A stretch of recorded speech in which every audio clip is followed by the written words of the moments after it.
салому алайкум ҳамаве.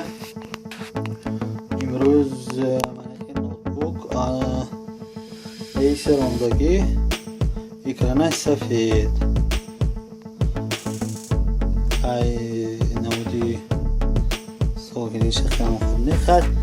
Проблема ҳаме ки экран сабз сафед ҳечи нишон надод.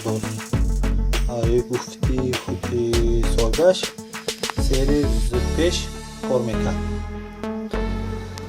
ин видео мо чихе таъмин кардагӣ нишон наметим, лекин агар ки масалан ҳамахе проблемаҳо ё дигар касиён ки ҳамин проблема чихе ҳал шуданаш дар кор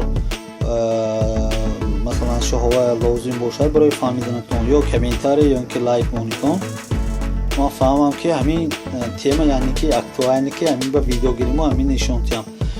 боз бояти дигар ондагӣ персоналне ин арои гуфти худи соҳибаш ма экран ба ҳечи нишон надодост.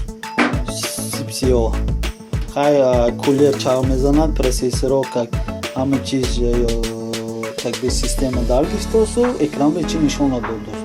инам видео карда нишон метим. Проблема асосӣ аввал инаша нишон метим. Агар ки ҳамин таъмин ё ин ё персонални ё ПК агар персонални дар кор ё ин ки ноутбук дар кор бошад ё комментарий ё ин ки лайк монтон, ман ҳамин мефаҳмам ки ҳамин тема актуале, баъд ҳамин ба видео карда мебарам. имрӯз ба ҳамто як абзор нишон додем, ду намуди таҷҳизот. хай агар ки лайку комментариҳо шурда монанд, баъд видеошо мебинем. То видеои дигар.